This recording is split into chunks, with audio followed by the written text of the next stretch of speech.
It's J-Moore, the very best reviews. Tell them none can contest me on What's good, everybody? Welcome to the show. Appreciate everybody for coming through. We're going to talk about BMF, Blowing Money Fast, episode 3. It just aired today. It aired at midnight as well. But it's a 30-minute series, so I haven't been doing it at midnight on the first review. And anyway, let me know, what do you guys think about the series so far? Do you like it? What do you think? Me, myself, I like it. I think it's better than the show, actually, as far as the story and what really happened. But, I mean, the show, things have been changed. The show's not bad. It's just that it seems that what actually happened in the real life story, it just seems a little more interesting to me. Now, I'm sure they have different reasons on why they produce it the way they do, and that's cool. I mean, some of the people that have been shot in the show either don't exist or are still alive. So, or things went differently than was said. So, it's actually surprising that damn near all of these people are still alive, but they kind of explain why all of these people are still alive, which is actually really interesting and unique. I kind of knew this already, but just didn't think about it, and I'll tell you the reason why. And they said pretty much that Meech was unique in drug life or mafia life or gang life or whatever, in the sense that when he went places to consolidate, he went with words and a plan, and he didn't use violence to take over territory. He didn't use strength or muscle to take over territory. He used, friendship and a plan and words, which is why a lot of people still alive, and probably why they moving him where they moved him in prison, because they say he's very charismatic and bring people together. So, anyway, let me say what's up to my peoples out there. What's good? Nikki, what's good? Say what's up to my fam. B. Halette, what's up, sis? How you doing? Eric Iverson, what's good? What's good? How you feeling? Damian Robinson, happy Sunday. Appreciate it. Ain't forget the hashtag JAYMOOREREVIEWS. I appreciate it. Let's see what else we got there.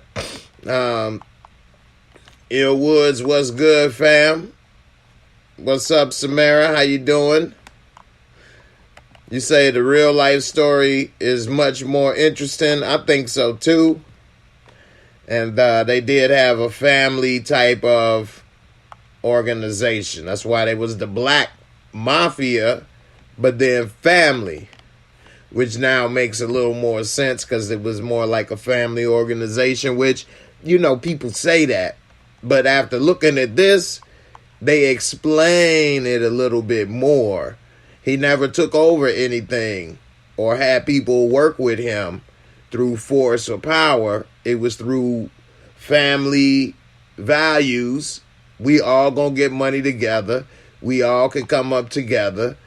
And even in videos that they show, clips from that time period, Meech is saying it don't matter if you the security guard, the janitor, everybody get benefits, everybody travel, everybody got money, everybody doing good.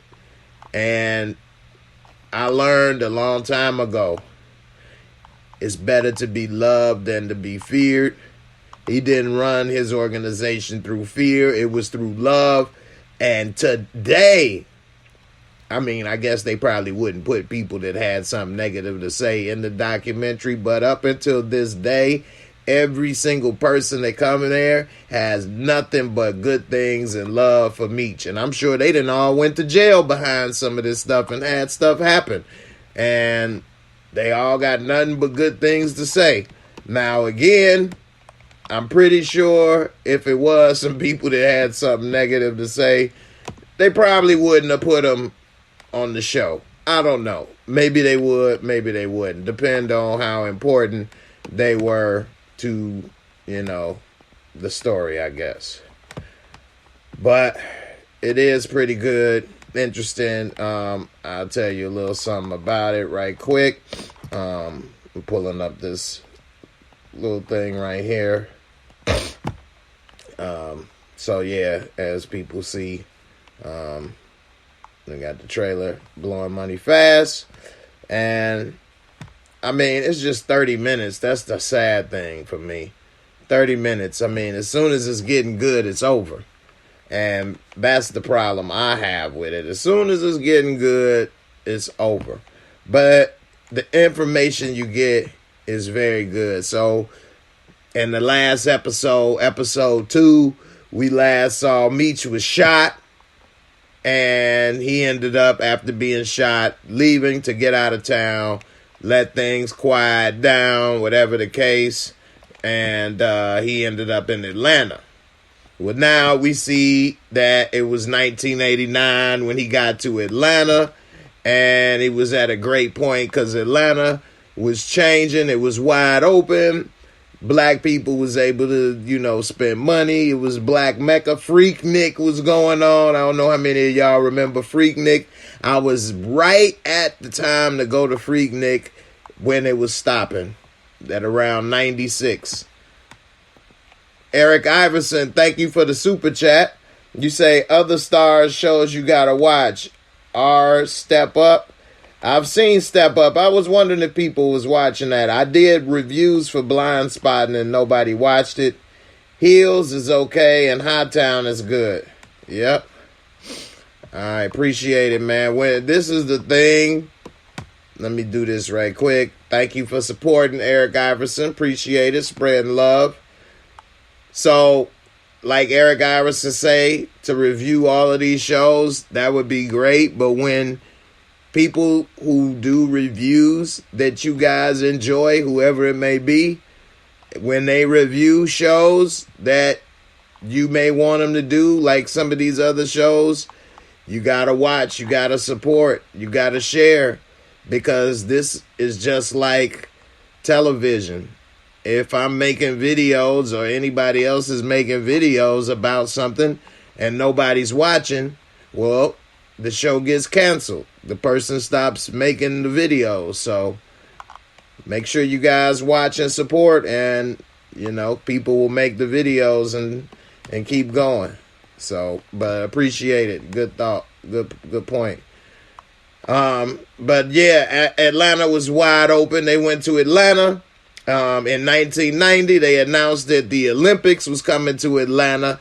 And that's when everything started to change. I remember back in like 95 when I was listening to Goody Mob and they was talking about the, you know, Atlanta area. And that's the first time I heard about the Red Dog Police, which stood for what? Run every drug dealer out of Atlanta. That's what they said in there. So I do remember hearing about that and the music around that time. So they had basically cracked down on Atlanta because the Olympics was coming in 96. They had 6 years to get the city together, and they had the city dried up, which was a perfect opportunity for them.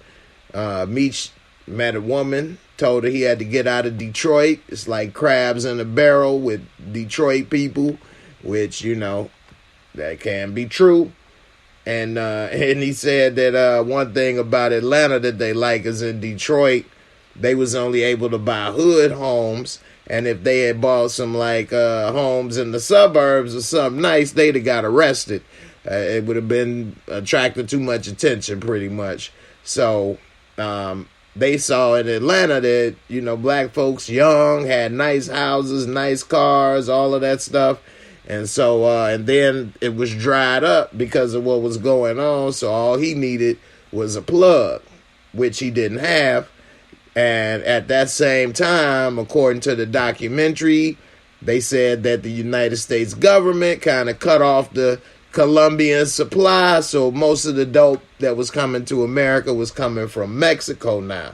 And that's around the time when they say in 96, that's when Meech went to Cali and met this dude named Wayne, I think Wayne Joyner. And the most of the documentary is this dude in Cali talking. And he was talking about when he met Meech. Meech said, I've been a millionaire a couple times already, but I'm down right now. But, you know, we work together. We get this plug. I'm going to be back. And so, you know, he said at first, no, he had a lot going on with, you know, he was under a little surveillance himself, he said. And, you know, problems going through a divorce and car broke down. He like, forget it. Let's go on ahead and get this money. And so, you know, he started doing that, selling weed for a minute, smoking weed, hanging out. And then they met this dude named White Boy. They met this dude named Green Eyes first. And Green Eyes is the one that knew he was buying weed, but he knew people with big dope that had more dope than they knew what to do with. And, you know, Meech wanted to be like Costco. He said, have it in bulk. And next thing you know, they blew up, you know what I'm saying? And Meech felt like he could expand with his vision because he coming with love, with money. Everybody get money. He said he had the opportunity to go to any ghetto in America because he a black man. Come with that dream, get this money. And it worked, you know, and it makes sense when they explained his partying. He said he partied and did all that to attract attention so that people would wonder who he is. He would spend money with them and then tell them, hey, I'm trying to get money with you. And I mean, that's a hard pitch to deny, you know what I mean? You got somebody saying I'm rich and I'm spending all this money at the club, and hey, come on through, and I want to make you rich too. You know, that's a lot. So, Samara say that's Lil Meech mom. Okay. I didn't know that woman that they first showed was Lil Meech mom. I have to say she actually looked better now than when she was younger. I don't know. I think I'm getting old, y'all, because I just like grown women. Women 35 and up. I don't know. But anyway. Juan Marley say, yeah, they just stuck out big time here out in them suburbs. I know, right? Definitely wish the episodes was longer than 30 minutes. But they stretching it out. Yeah, he say once they got that plug, they went from 100 keys to 1,000, boy. It was like the floodgates open, baby. And they was getting it straight from Mexico. He was like, it was straight pure. They didn't have to test it or nothing. They had freight trucks, semi-trucks, going all over the country. He say, no, thank you. I'm trying. I'm trying not to pretend. I'm pretending I'm not. I'm getting up there. But yeah, that they had a lot of weight moving, flooding damn near the whole country. They was talking about he wanted to like consolidate the dope business across the country. And so he like, look, we can get money together, or, you know, I ain't gonna kill you. They ain't never said so far in this documentary that they was gonna kill somebody. Which, why would they? You ain't gonna self-incriminate. But nobody is saying anything about any violence. So he said he would go to each hood and tell them, look, if you can buy and move 2 or 3, bricks, you can move 20.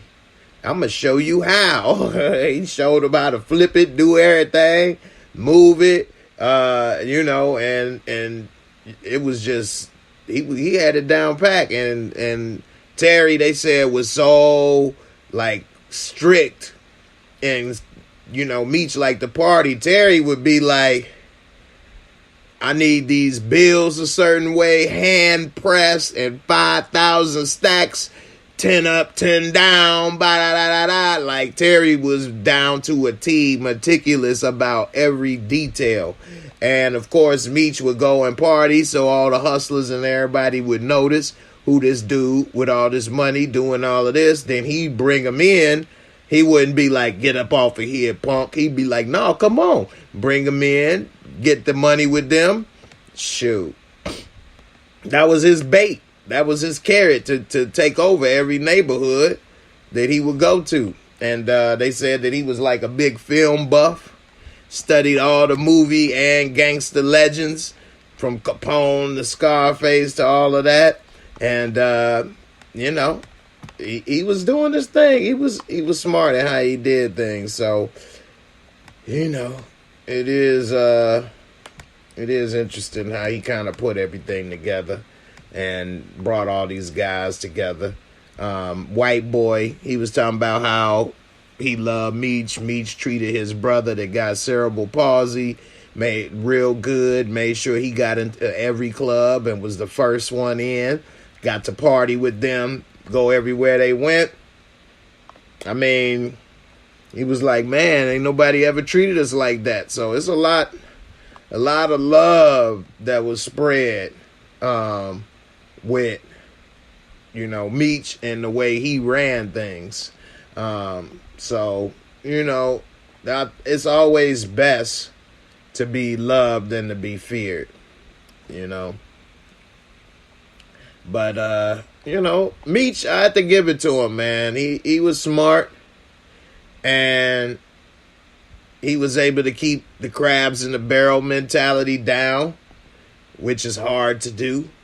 But everybody was getting money. Everybody felt important. Everybody partied. Everybody traveled. Everybody did whatever they was doing. So nobody felt less than. Everybody had nice things. So,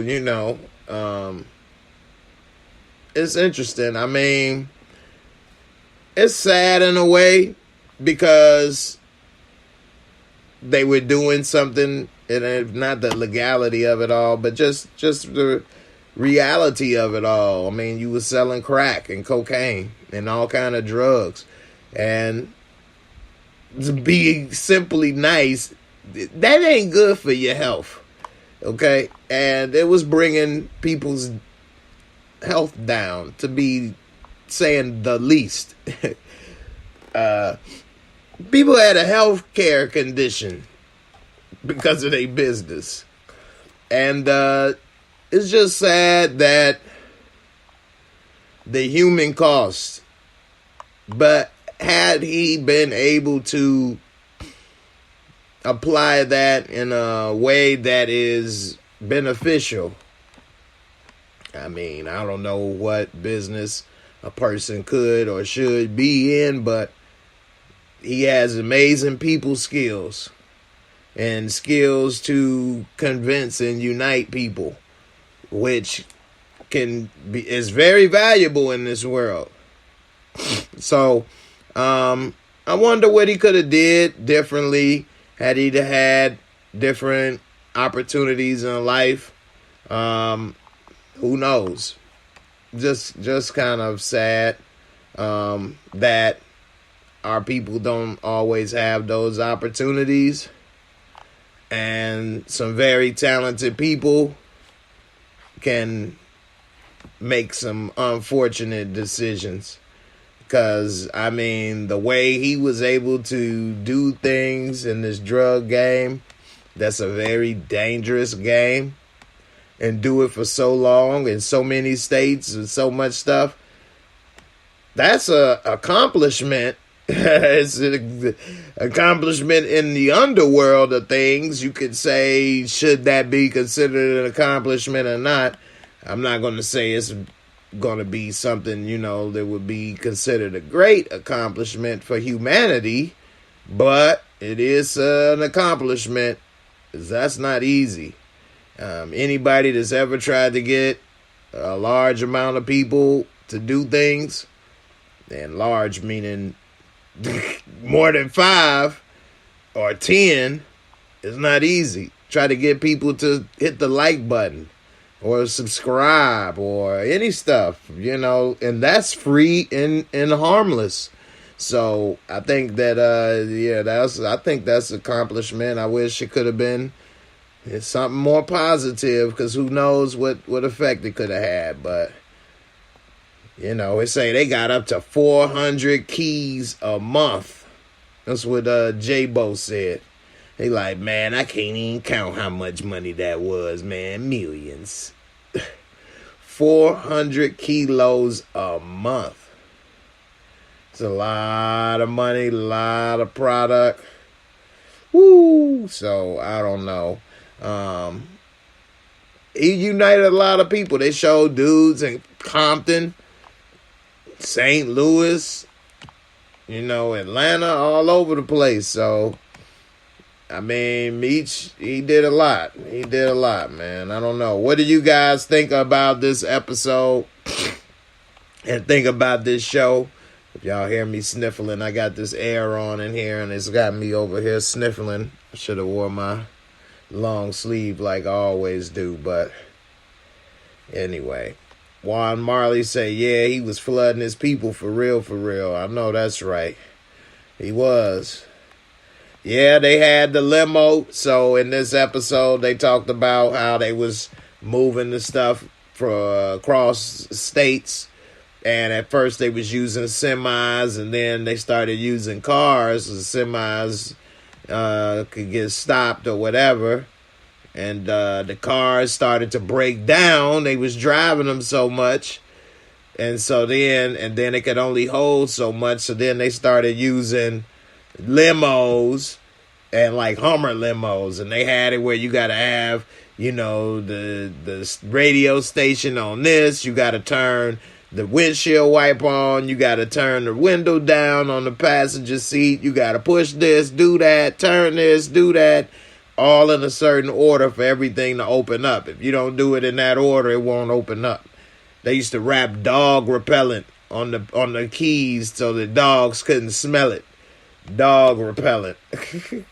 He had everything set up like an assembly line. So when you bring it in, boom, the next person, they do this part, move it to there, boom, the next person, boom.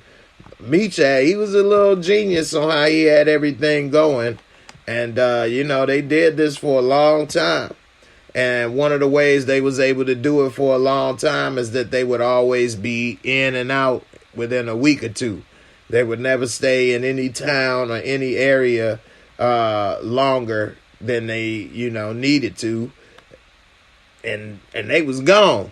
And they always used the people in the areas they were going to. Even when he went to Atlanta, he said, I didn't bring no Detroit dudes and set up shop here. I used the people that was already here and got money with them. So normally when you see people move in to try to move drugs or something, it's they people. And they not getting money with the local people. They taking money from what the local people was getting. So he did it differently. And he treated everybody good. When people would come by, he said everybody was welcome. He had like an open door policy. Everybody could get it. Everybody be coming in. They'd be like, damn, who's this dude? He just say, come on in, and this, that, and the other.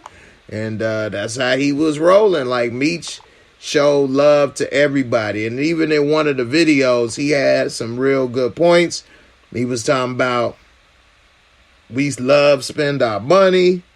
Can't take it with you when you die. You don't never see a Brinks truck backing up to a funeral. That's all true.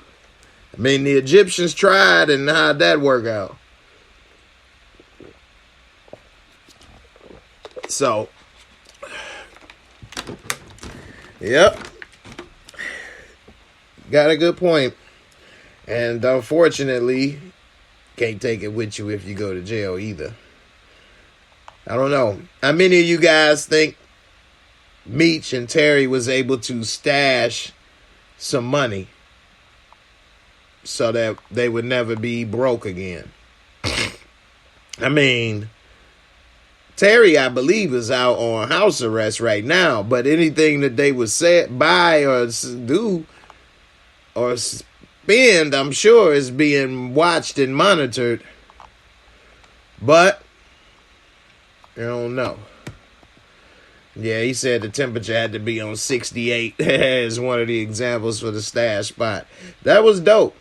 I had to give it to him. And even the people in the documentary was like, you know, they took it to another level. They took it to a whole nother level. But nah, overall it was good. I'm going to give it a Mosco and let you know what I thought about this episode. One thing, I haven't been able to do the last two this way. A lot of stuff been going on, but I'm going to try to finish the rest of the series out like this. So we're going to check it out. Got something going on with my TV. There we go. All right, let's go ahead and do a Mosco for this episode.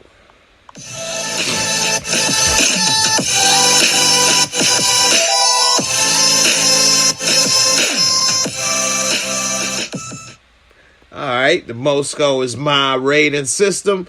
4 simple categories, 25-point max score for each category. Give you 100. Can always round it down a decimal point to get a score of 1 to 10. So, for the first category, visuals and cinematography, with it being a documentary, it's not going to have high marks for visual effects, but I do like seeing the pictures, the locations, and the people and all of that stuff. They use good camera work and things of that nature. Even a few little illustrations like when they was showing the car and all of that stuff. So overall, I would give it a 20 because it's a documentary, but they still do illustrate their points pretty good. Storyline and plot, very good, very interesting. And I would give it a 25 for this episode. I wish it was more. I wish it was longer. I mean, the story is very good, very interesting. Special effects, makeup, costume. It is no special effects, no makeup, costumes. People are wearing their regular clothes that they own. So I will give it a score of a 15. It is what it is. And as far as entertainment, fun factor, I'm going to give it a 20 because it's very entertaining. I enjoyed it. And so that brings it to a score of an 80 or an 8 out of 10. All right, 80. Of course, I leave a 0.5 for, you know, if you want to make adjustments. So if you think it's a 7.5, you can make a point for that. And if you think it's an 8.5, I can see your point for that. I will put it at an 8. It's pretty good, entertaining. It's a documentary. Normally documentaries are longer, but a 30-minute documentary, I guess, I guess it'd be really good if a person binged it when it was over and you could just watch all 8 episodes, or at least watch 4 in one day and then 4 the next, and then, you know, it probably would be a better viewing experience. Documentaries are normally at least an hour, and that's really my only complaint, is I would like it to be a little longer, but I enjoy it. I think it's well produced, and I don't have any complaints about the show. I actually think it's better than the TV show, and I like the TV show, but the real life story is better. So, Eric Iverson, what's up, brother? Say, on another note, I felt bad when you reviewed Black Adam and you left your food on the car First time I heard you curse. LOL. Please review Hip Hop Homicides. Hey, man, you never mess with a black man's chicken. Nah. Hey, those were some big chicken tenders. And that was the theater movie price. So they was like $10 for them little things. They weren't worth $10. But I was going to take them home. I was full. I think it was like 5 of them. I only ate 2. So that was 3 big juicy tenders.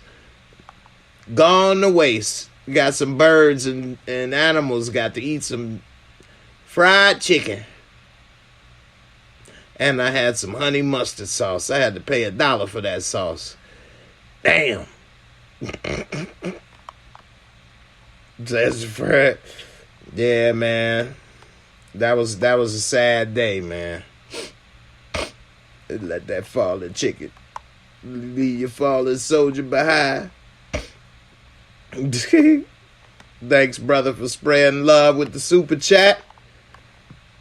Juan Marley, you say it shows some pics of them in Detroit in them early days dressed like Run DMC. I know, right? Media One Software, did season 2 of BMF come out already? No, it didn't. This is the BMF documentary that is on Stars. So instead of season 2 of BMF, they released this 8-part documentary instead. And I guess we'll see season 2 of BMF next year. So unfortunately, it's not out just yet. But I guess they gave us this to hold us over.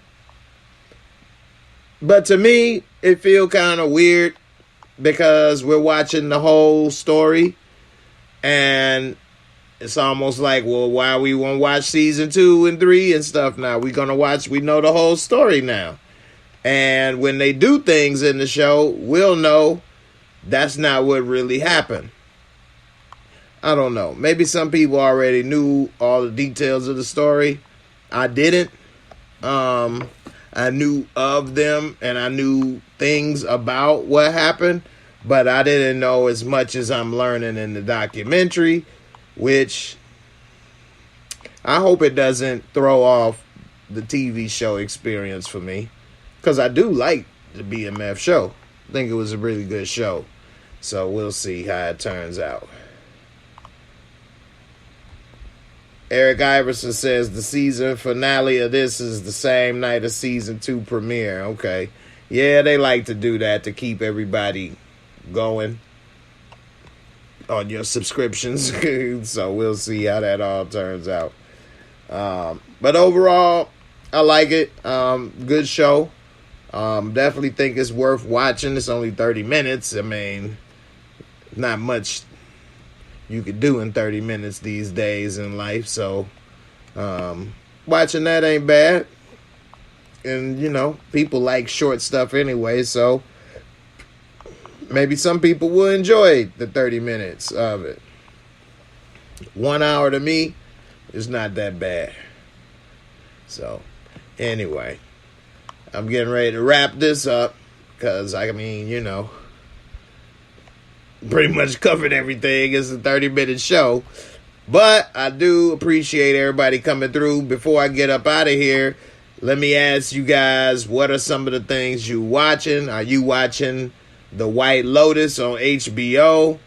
Is it something on Netflix? I have been watching this I Am a Stalker series on Netflix. I was thinking about doing a review for that. Hip Hop Homicides. I have not heard of Hip Hop Homicides. Where can I find Hip Hop Homicides? Is that on Netflix or what? Stars? I'm not sure. But let me know in the comments what you're watching, and who knows, maybe I may be reviewing that show next, especially while we have a little bit of a downtime. So we'll see. It's on WE TV. I have never heard of WE TV, but I'm gonna look for hip-hop homicides. I have never heard of WeTV. Have you seen The Watcher on Netflix? No, The Watcher? I like your new picture, though. How you doing over there with the glasses? The Watcher on Netflix. The Witcher? The Witcher or The Watcher? The Witcher I've heard of and seen a little of, but I need to catch up. They just did a new season. I know people love Cobra Kai. So just let me know in the comments what it is you guys watch. And who knows, I might be doing the review for that. Okay. All right, what's up, Nisha? Happy Soulful Sunday as well. Thank you. And everybody, you all have a good weekend. Well, weekend over, but you all hope you had a good weekend and a good week coming up. Everybody take care. And we out of here. Well, me out of here. Deuces.